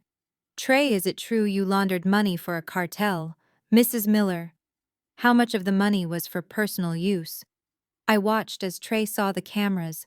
He tried to hide his face, but it was too late. The image of him crying, snot running down his nose, handcuffed and pathetic, was being beamed live to thousands of people. The comments on the live streams were already scrolling by faster than the eye could read. "Karma is real. Look at that car." I go to his church. I knew he was shady. My father looked around wildly, searching for an escape. He looked directly at the camera lens, and for a split second he saw his entire life's work, his reputation, his legacy incinerating in real time. He looked back at the door. He saw me standing there. I wasn't smiling anymore. I was just watching. I was the ghost at his funeral. The agents pushed him into the back of the SUV. The door slammed shut with a finality that echoed in the street. I pulled out my phone and opened the live stream app. I saw the view count climbing. 5,000, 10,000. The video was going viral. The title of the stream was perfect. "Wealthy pastor and family arrested at luxury dinner for robbing daughter." I watched the car drive away, the red taillights disappearing into the traffic of DC. I took a deep breath of the night air. It smelled like exhaust and rain and freedom. My phone buzzed again. It was Agent Miller. "We will need you at the station for a formal statement tomorrow morning. Go home, Sophia. You did good." I put the phone in my purse. I turned to the valet who was holding the keys to my modest sedan, looking at me with wide eyes. "Keep it close," I told him. "I'm going to have dessert first." I walked back into the restaurant. The manager had already cleared our table. He had set a fresh place setting at a small, quiet booth in the corner, away from the prying eyes. He had placed a fresh glass of wine and the dessert menu on the table. I sat down. I ordered the chocolate soufflé. And as I waited for it to arrive, I realized that for the first time in 34 years, I didn't have to worry about what my family thought. I didn't have to worry about protecting them or pleasing them or paying for them. They were gone, and I was still here. Courtney didn't just sing, she composed an entire opera of betrayal. Based on her testimony, the FBI raided my parents' house 3 hours later. They went straight to the heavy mahogany desk in my father's study and pulled back the Persian rug. There, just as Courtney had promised, was the floor safe. My father had refused to give up the combination, claiming he had forgotten it in his old age, but a federal drill team made short work of the steel door. Inside, they found the physical rot that lay at the heart of the Jenkins dynasty. It wasn't just cash. It was a ledger. A handwritten, leather-bound book that detailed 20 years of financial hypocrisy. I sat in the conference room at the field office as Agent Daniels walked me through the findings. I thought I was unshockable. I thought I knew exactly how greedy and selfish my family was. But I was wrong. I had estimated their corruption in the shallow end, when in reality they were swimming in the Mariana Trench. The church building fund, the one my mother had guilted poor widows into donating to for a decade, had never been used to buy a single brick. Instead, the ledger showed monthly payments of $5,000 to a woman named Charmaine in Baltimore. Charmaine, it turned out, was my father's mistress of 20 years. He had bought her a condo. He had paid for her son's college tuition. I stared at the tuition payments recorded in the ledger. 2010, 2011, 2012. The years I was working 2 jobs and starving in the university cafeteria, my father was using stolen church money to put his mistress's son through a private university. The rage that rose in my chest was cold and suffocating. But that wasn't all. There were other withdrawals labeled simply entertainment. Thousands of dollars a month, traced back to underground poker rooms and high-stakes betting parlors in Atlantic City. My father, the pious Reverend David Jenkins, who preached fire and brimstone sermons about the evils of vice, had gambled away nearly $3 million of his congregation's money over 2 decades. And then came the most devastating revelation of all. Agent Daniels slid a stack of emails across the table. They were printed from my mother's secret email account. "Your mother knew," Daniels said softly. "She knew everything." I picked up the papers. They were dated 5 years ago, 10 years ago, 15 years ago. Emails from my mother to my father confronting him about Charmaine, confronting him about the gambling debts.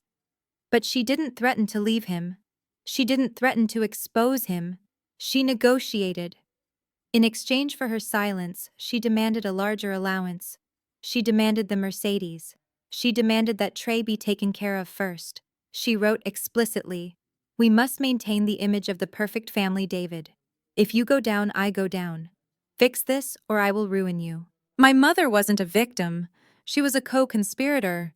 She had traded her dignity and her daughter's well-being for a front-row seat in the church and a closet full of designer coats. She accepted the mistress. She accepted the theft. She accepted everything as long as she could keep pretending to be the queen of her little kingdom. I needed to see her. Agent Daniels advised against it, but I insisted. I needed to look her in the eye one last time. The federal detention center was a stark contrast to the luxury of Le Bernardin. The air smelled of industrial cleaner and stale despair. I waited in the visitation room on a metal stool bolted to the floor. When the door opened and the guard led Martha Jenkins in, I almost didn't recognize her. Without her wig, without her makeup, without the expensive jewelry that acted as her armor, she looked small and gray. She looked like a ghost. She sat down on the other side of the plexiglass partition. She picked up the phone receiver, her hand shaking slightly. I picked up mine. "Hello, Mother." She didn't say hello. Her eyes were hard, flinty little stones filled with a venom that shocked me. "Are you happy now?" she hissed. Her voice was tinny through the phone receiver. "Are you satisfied, Sophia? You have destroyed everything. Your father is in the infirmary with chest pains. Trey is on suicide watch, and I am sitting in a cage wearing rags. Is this what you wanted?" I looked at her calmly. "I didn't steal the money, Mother. I didn't keep a mistress in Baltimore for 20 years. I didn't gamble away the church roof fund. You did that. All I did was turn on the lights." She slammed her hand against the glass. "Don't you dare judge your father," she spat. "He is a man. Men have needs. He provided for us. He kept this family together." And I held my head high. I bore my cross in silence to protect you children, to protect our name, and you ungrateful, spiteful little girl. You threw it all away because of what? Jealousy. Jealousy, I asked quietly. Yes, jealousy, she screamed. You were always jealous of Trey. You were jealous that he was special. You were jealous that he needed us and you didn't. You hated that we loved him more. Admit it, Sophia. You did this to punish us for loving your brother. I sat there listening to her delusion. She was rewriting history in real time, trying to make herself the martyr. I saw the ledger. Mother, I said, cutting through her rant. I saw the tuition payments for Charmaine's son. You let me starve in college. You let me work until my fingers bled while Dad paid for another woman's child to live in luxury. And you knew. You negotiated a raise in your allowance to keep your mouth shut. That is not love, Mother. That is prostitution. Her face twisted in ugly rage. I did what I had to do to survive, she snarled. I kept the family intact. I made sure we were respected. We were royalty in that church. And now we are a laughingstock. Do you know what they are saying on the news? Do you know what they are calling me? A fraud. A thief. And it is all your fault. If you had just given us the money, none of this would have happened. We could have paid off the debts. We could have kept the secret. But no, you had to be selfish. She leaned closer to the glass, her breath fogging up the plastic. You are not my daughter, she whispered venomously. My daughter would never betray her own blood. You are a cancer, Sophia. You have rotted this family from the inside out. I looked at the woman who gave birth to me. I looked for a shred of maternal instinct, a glimmer of regret, a hint of love. There was nothing. Just a hollow shell of vanity and greed desperately trying to protect an image that no longer existed. I slowly hung up the phone. She kept talking, shouting, mouthing words behind the glass, but I couldn't hear her anymore. I stood up. She frantically tapped on the glass, screaming at me to come back, screaming that she wasn't done with me. I picked up the receiver one last time. You are wrong about one thing, Mother, I said, my voice cool and final. I didn't rot this family. This family has been rotting for 20 years. It was dead long before I walked into that restaurant. It was a corpse dressed up in Sunday best. I looked at her trembling gray figure. I didn't destroy the house, Mother. I am just the janitor who finally came to take out the trash. I placed the receiver back on the hook. I turned my back on her screaming face and walked toward the heavy steel door. For the first time in my life, I wasn't walking away from my family. I was walking toward my future, and I didn't look back. 6 months is a lifetime when you are waiting for a gavel to fall. For me, those months were spent in sterile offices preparing binders of evidence and reviewing financial audits. But for the Jenkins family, time was a slow-acting poison. The trial of the United States versus David Jenkins, Martha Jenkins, Trey Jenkins, and Courtney Miller became the scandal of the decade in Washington, D.C. The fall of the prominent pastor and his socialite family was covered by every major news outlet. By the time we walked into the federal courthouse on a gray Tuesday morning, the court of public opinion had already returned its verdict: guilty on all counts. The atmosphere inside courtroom 4B was suffocating. I sat in the witness box watching the people who raised me huddle with their public defenders. They looked like shadows of their former selves. My father David had lost 30 pounds.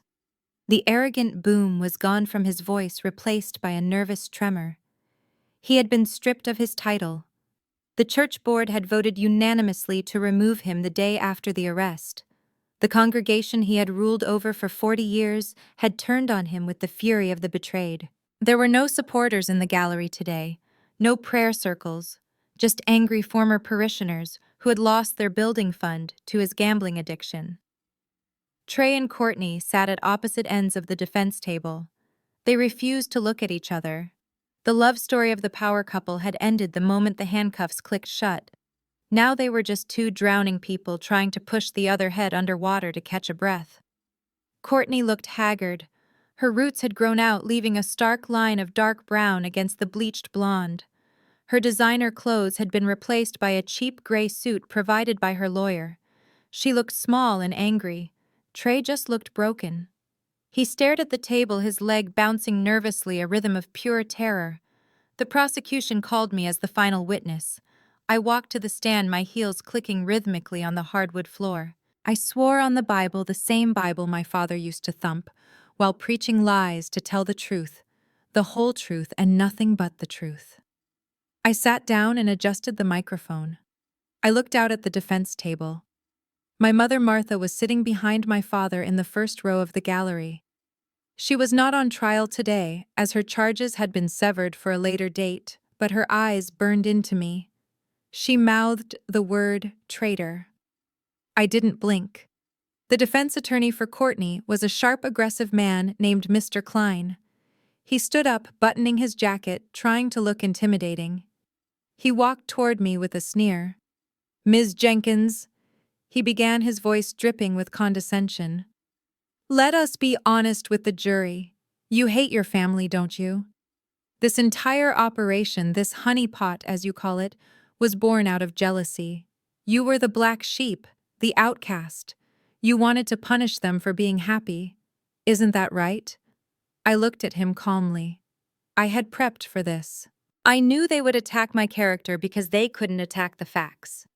"I do not hate my family," I replied, my voice cool and professional. "But my feelings are irrelevant, Mr. Klein. Mathematics does not have feelings. The numbers in the ledger do not care about my childhood." Klein slammed his hand on the railing. "But you set them up. You lured them in. You placed a temptation in front of them that you knew they couldn't resist. You preyed on their financial desperation." I leaned forward slightly, speaking directly to the jury. "I placed money in a bank account under my own name," I said. "That is not a trap. That is a savings account. A trap implies I forced them to enter. I didn't force Courtney Miller to forge a power of attorney document. I didn't force her to steal my social security number. I didn't force her to log into a computer and transfer funds that did not belong to her. She made a series of conscious criminal choices. I simply provided the means to record them." Klein looked flustered. He tried a different angle. "But Trey Jenkins is your brother. He testified that he was coerced, that he didn't know the nature of the transaction." I pulled a document from the folder in front of me. "I have here the IP logs from the transaction," I said, holding it up. "It shows that the device used to access the account was registered to Trey Jenkins. It also shows that 2 minutes after the initial theft, there was an attempt to move the funds to an offshore shell company. That requires a specific authorization code, a code that was sent to Trey's phone." He opened the text. He entered the code. "That is not coercion, Mr. Klein. That is participation." The jury scribbled notes. I saw the foreman nod his head. The evidence was overwhelming. The audio recordings of Courtney planning the theft, the forensic trail of the church money flowing into my father's mistress's account, the emails from my mother condoning the fraud. It was a mountain of corruption, and I was the guide at the summit pointing out every jagged rock. When I stepped down from the stand, Courtney glared at me. If looks could kill, I would have dropped dead right there in the courtroom. She whispered something to her lawyer, who shook his head vigorously. She wanted to testify. She wanted to scream. She wanted to use her white woman tears one last time. But her lawyer knew it was over. He knew that putting her on the stand against me would be a massacre. The closing arguments were brief. The prosecutor painted a picture of a greedy, entitled family who believed they were above the law. The defense tried to paint a picture of a misunderstood clan who had made a clerical error. It was laughable. The jury deliberated for less than 3 hours. When they returned, the room went deathly silent. My father gripped the edge of the table, his knuckles white. Trey closed his eyes, tears leaking out. Courtney stared straight ahead, her jaw clenched tight. "We find the defendant, David Jenkins, guilty on all counts of wire fraud and embezzlement." We find the defendant Trey Jenkins guilty on all counts of conspiracy and wire fraud. We find the defendant Courtney Miller guilty on all counts of aggravated identity theft, money laundering, and conspiracy under the RICO Act. My mother let out a sharp cry from the gallery, but was quickly silenced by a bailiff. Then came the sentencing. The judge was a stern woman, with no patience for white-collar criminals who hid behind religion and status. She looked over her glasses at the three people standing before her. David Jenkins, she said, her voice echoing in the large room. You used the word of God to steal from the poor. You betrayed the trust of your community. I sentence you to 12 years in federal prison. My father collapsed into his chair, his legs giving out. Trey Jenkins, the judge continued. You are a follower but a willing one. You chose greed over loyalty. I sentence you to 8 years in federal prison. Trey started sobbing loudly, putting his head on the table. And finally, Courtney Miller. Courtney stood up, trembling. She looked small. She looked terrified. You were the architect, the judge said, her voice hardening. You used your knowledge of the banking system to commit a crime. You forged documents, you stole an identity, and you showed absolutely no remorse throughout this entire process. You blamed your husband, you blamed your victim, you blamed everyone but yourself. The judge paused, flipping a page in the file.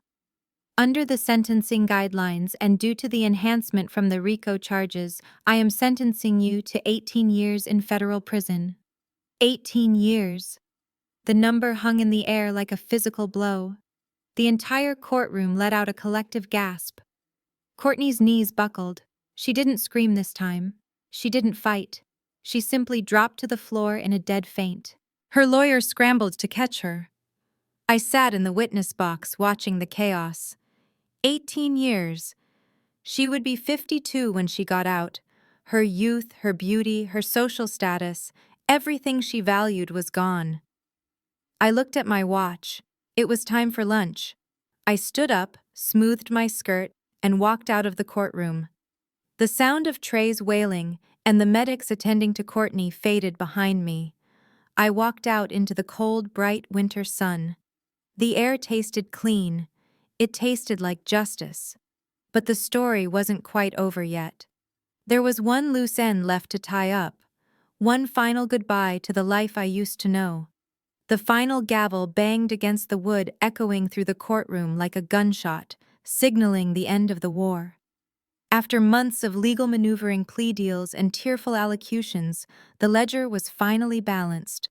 The numbers were etched into the federal record, and for the first time in the history of the Jenkins family, the math was honest. Trey received 10 years in a federal penitentiary. The judge showed him a small amount of leniency because of his emotional instability, but she made it clear that his greed was a danger to society. As the bailiffs clicked the handcuffs onto his wrists for the last time, he looked back at the gallery, searching for a mother who could no longer save him. He looked small. He looked like a boy who had finally realized that the world does not grade on a curve. 10 years of his prime erased because he felt entitled to money he didn't earn. Courtney fared worse. Despite her attempts to paint herself as a victim, the forensic evidence was undeniable. She was the technician. She was the one who knew how to bypass the firewalls. She was the one who forged the digital signatures. The judge sentenced her to 12 years. It was a sentence designed to send a message to every white-collar criminal who thinks a degree and a pedigree is a shield against justice. She didn't scream this time. She didn't faint. She just stared at the wall, her eyes dead and hollow, as the reality of missing her child's entire childhood settled into her bones. My parents, David and Martha, escaped prison, but they received a sentence that for them was a fate worse than death. Due to their advanced age and failing health, the judge granted them 5 years of strict probation. But the government was not done with them. Under the asset forfeiture laws, the Department of Justice seized everything. The house on the hill with the manicured lawn, the luxury cars, the investment accounts, even the contents of the floor safe. They were stripped naked. They were forced to move into a one-bedroom subsidized apartment on the other side of town. A neighborhood they used to look down on from their ivory tower. They lost their church, they lost their friends, they lost their status. They were no longer the Reverend and the First Lady.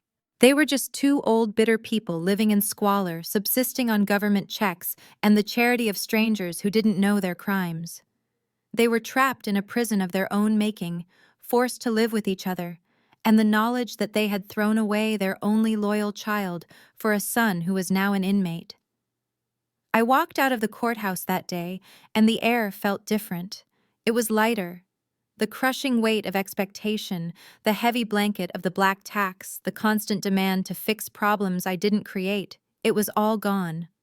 I took a deep breath, filling my lungs with the sweet oxygen of freedom. But I didn't walk out empty-handed. 2 weeks later, I sat in the office of the director of the Financial Crimes Enforcement Network. He slid a thick envelope across the mahogany desk. Inside was a check, a whistleblower reward. Under federal law, individuals who provide original information leading to the recovery of stolen government assets are entitled to a percentage of the seizure. Because my family had attempted to steal marked federal bait money, and because my testimony exposed a 20-year embezzlement scheme involving tax-exempt church funds, the recovery was massive. The check was for $350,000. It was ironic. They had tried to steal $1.5 million from me. In the end, they lost everything, and I legally earned a fortune for stopping them. I looked at the check, and I didn't see luxury cars or designer bags. I saw security. I saw a future that belonged only to me. I was also given a new title, Deputy Director of the Cybercrimes Division. I was no longer the quiet accountant in the background. I was the face of the department, a woman who had proven her integrity under the most extreme pressure imaginable. I walked out of the federal building and down the marble steps. At the bottom, waiting by a sleek black sedan, was Marcus. Marcus had been my rock through the entire ordeal. He was the high-powered attorney who had helped me navigate the legal minefield when I first went to the FBI. But he was more than that. He was the man who held me when I cried after visiting my mother. He was the man who reminded me that I wasn't betraying my family, I was saving myself. He was tall, with skin the color of deep mahogany, and a smile that made me feel like I was the only person in the world. He didn't care about my family's drama. He didn't care about their money or their status. He saw me. He saw Sophia. He opened the car door for me, his eyes warm and proud. "It is finally over, isn't it?" he asked. I nodded, sliding into the leather seat. "It is over." He got in the driver's side and took my hand, giving it a gentle squeeze. "So where to, Ms. Deputy Director? Celebration dinner, champagne, Paris." I smiled, squeezing his hand back. "Take the long way home, Marcus. I need to make one last stop." He knew exactly where I wanted to go. We drove in comfortable silence, winding our way through the city, leaving the noise of downtown behind. We drove toward the affluent suburbs, toward the zip code that used to define my existence. We turned onto the tree-lined street where I had grown up, the street where I had learned that I wasn't enough, the street where I had watched my brother get everything while I fought for scraps. Marcus slowed the car down as we approached the house. It stood there looming against the twilight sky, but it didn't look like the fortress of power it used to be. The grass was overgrown, the windows were dark, and planted firmly in the center of the lawn, right where my mother used to host her garden parties, was a sign. Foreclosure. Bank owned. Do not trespass. The government had seized it and sold it to the bank to pay off the restitution. It was just a building now, a shell of brick and mortar emptied of the toxicity that had filled it for decades. I looked at the window of my old bedroom, the small room where I used to hide and study, the room where I dreamed of escaping. I realized with a start that I didn't feel sadness. I didn't feel anger. I felt absolutely nothing. The ghosts that had haunted me for 34 years had finally been exorcised. The power they held over me was gone. My worth was no longer tied to their approval. My identity was no longer tied to their rejection. I looked at Marcus. He was watching me carefully, ready to drive away the second I gave the signal. "You okay?" he asked softly. I looked back at the house one last time. I saw the empty driveway where Trey's Porsche used to sit. I saw the dark front door where Courtney had barred my entry so many times. I saw the ghost of my father standing on the porch preaching lies. I turned to Marcus and smiled. A genuine, radiant smile that reached all the way to my eyes. I am better than okay, I said. I am free. I looked down at the engagement ring Marcus had placed on my finger the night before the sentencing. It was simple, elegant, and real. Just like the love we shared. Just like the family I was about to build with him. A family based on truth, on respect, on unconditional love. Drive, I said. Marcus put the car in gear. As we pulled away, I watched the house disappear in the rearview mirror, shrinking smaller and smaller until it was just a speck of darkness swallowed by the light of the setting sun. I rolled down the window, letting the wind catch my hair. I turned up the radio. The song playing was upbeat, full of life and rhythm. We drove west toward the horizon where the sun was painting the sky in brilliant shades of orange and purple. We were driving toward my new house. My house. Bought with my money. Filled with my peace. The payoff wasn't the promotion. It wasn't the $350,000. It wasn't even seeing them get justice. The payoff was this moment. The moment I realized that I had survived. The moment I realized that being the black sheep didn't mean I was bad. It just meant I was the only one who refused to follow the herd off the cliff. My name is Sophia Jenkins. I am 34 years old. I am a survivor. And my life is just beginning. It has been exactly 1 year since I stood on the sidewalk outside Le Bernardin and watched the flashing lights of the police cruisers fade into the Washington night. 12 months since I surgically removed the tumor that was my biological family. In the medical world, when you remove a tumor, there is often a period of phantom pain. The body remembers the weight of what used to be there, even if that weight was killing you. For the first few weeks after the trial, I felt that phantom pain. I would wake up on Sunday mornings and reach for my phone expecting a guilt-tripping text from my mother about missing church. I would see a new sports car on the highway and instinctively worry that Trey had found a new bookie. I would check my bank accounts 3 times a day, terrified that the numbers had vanished. But slowly the phantom pain faded. It was replaced by something I had never experienced before. Silence. Not the lonely silence of isolation, but the peaceful silence of safety. The silence of knowing that when my phone rings, it is because someone wants to talk to me, not take from me. The silence of knowing that my achievements are mine, to celebrate, not resources to be harvested. People often quote the saying, "Blood is thicker than water," to justify staying in abusive family dynamics. But they forget the full original verse. The blood of the covenant is thicker than the water of the womb. It means that the bonds we choose to forge, the promises we make to people who actually respect us, are stronger than the random biology of birth. My parents gave me DNA. They gave me skin color and bone structure, but they never gave me a family. I am sitting tonight in a booth at the Obsidian, a jazz club in downtown DC. The lighting is low and warm, casting a golden glow over the table. The music is a live saxophone quartet playing something smooth and intricate. Across from me sits Marcus, my husband, now his gold wedding band catching the light as he laughs at a joke. Next to him is Elena, my mentor at the agency, the woman who taught me how to track shell companies and who told me I was brilliant when my own father told me I was useless. And next to me is Jasmine, my best friend from college, the one who used to share her meal plan with me when I was starving. This is my covenant. This is my chosen family. We have just finished a feast. Lobster bisque, Wagyu beef, truffle fries, and 3 bottles of the kind of wine my father used to order but could never afford. We are celebrating my first anniversary as deputy director, but mostly we are just celebrating being together. There is no tension here. No one is jockeying for position. No one is making snide comments about my hair or my job. Then, the moment comes. The moment that used to paralyze me with anxiety. The waiter approaches the table with the black leather folder containing the bill. For 34 years, the arrival of a check was a signal for abuse. It was the moment I would be coerced, shamed, and drained. My heart rate spikes for a split second, a reflex ingrained by decades of trauma. But before the waiter can even set the folder down, Marcus's hand shoots out and intercepts it mid-air. "Nice try," he says, grinning at me. "But you are not touching this." I reach for it playfully. "Marcus, give it to me.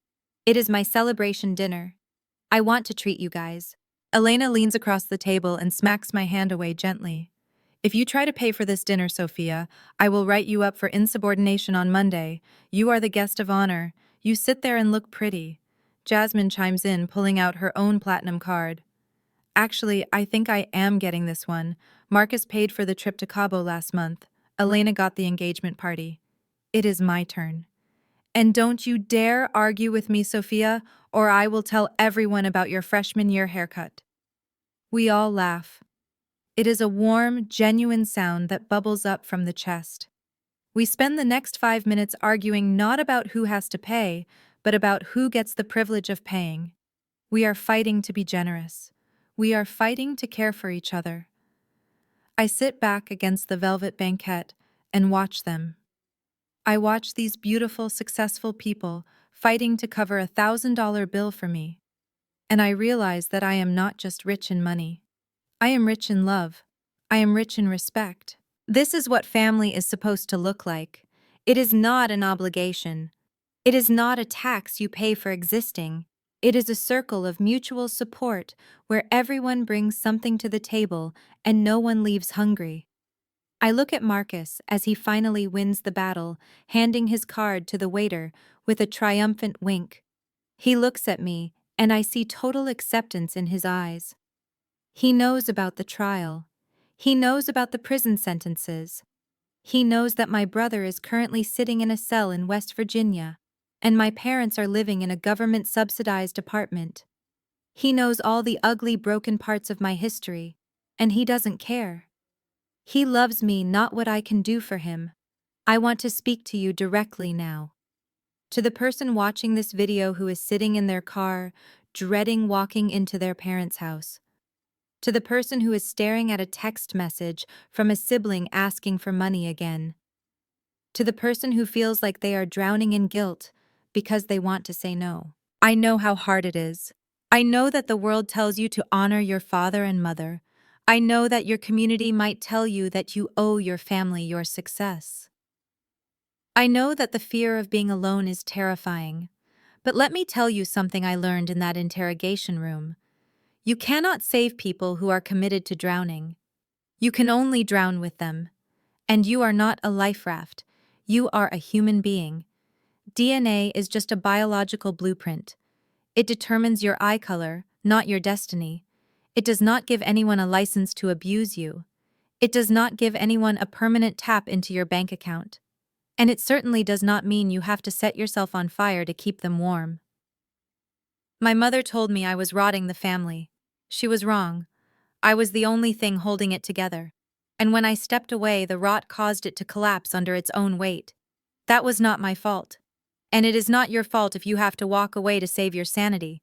There is a family out there waiting for you. A family that will celebrate your promotions, not your paychecks. A family that will defend you, not exploit you. A family that will fight to pay the bill. You just have to be brave enough to let go of the hand that is hurting you so you can reach out and find them. We walk out of the restaurant into the crisp evening air. The city lights are twinkling around us. Marcus wraps his arm around my waist, pulling me close. "Ready to go home?" he asks. Home. That word used to mean a fortress of expectations and a prison of judgment. Now it means a quiet house with a garden I planted myself. It means a dog that greets me at the door. It means peace. Yes, I say. Let's go home. As we walk toward the car, I think about the ace. The ace up my sleeve. Throughout this entire ordeal, people asked me how I stayed so calm. How I sat at that table and ate my steak while my world exploded. They asked me how I knew I would win. The answer is simple. I never showed my hand. My family thought they knew everything about me. They thought I was simple. They thought I was weak. They thought I was the worker bee. They didn't know I was the queen because I never felt the need to tell them. That is the final lesson I want to leave you with. In a world that demands you share everything on social media, in a world that tells you to be an open book, keep something for yourself. Keep your finances private. Keep your dreams protected. Keep your true power hidden until it is absolutely necessary to use it. Do not let anyone know the full extent of your resources. Do not let anyone know the full depth of your strength. Let them underestimate you. Let them think you are the sheep, because when the wolf comes, and the wolf will come, you will be ready. I get into the car and watch the city pass by. I think of Courtney sitting in her cell thinking about the 15 years she has left. I think of Trey realizing that his golden status means nothing in prison. I think of my parents sitting in their small apartment, blaming me for their downfall. I don't wish them harm. I don't wish them suffering. I just don't think about them at all. I have erased them from my future. I turn to the camera one last time. My name is Sophia Jenkins. I am a forensic auditor. I am a wife. I am a survivor. And I am the proof that you can lose everyone you were born with and still end up with everything you deserve. Never let them see you coming. Never let them see you sweat. And always, always keep the ace. I lean back and close my eyes, listening to the hum of the engine and the beat of my own free heart. The game is over, and I won. If this story resonated with you, if you have ever had to break free from the people who were supposed to love you, please hit the like button and subscribe. Share this with someone who needs permission to walk away. Let me know in the comments how you found your chosen family. This is Sophia signing off. Stay safe, stay smart, and remember, the best revenge is not destroying them. It is living a life so beautiful that they become irrelevant. Good night. This story teaches us that biology is not a binding contract. Just because someone shares your blood does not mean they are entitled to your peace, your labor, or your assets. We often tolerate abuse from family that we would never accept from strangers, trapping ourselves in cycles of guilt. But as Sophia showed, setting boundaries is not betrayal. It is self-preservation. You have the right to sever ties with toxicity, no matter who it comes from. Real family is built on respect, not manipulation. Never set yourself on fire just to keep others warm. Your dignity is non-negotiable. If you have ever had to choose your own mental health over a toxic family member, hit the like button and subscribe to join our community of survivors.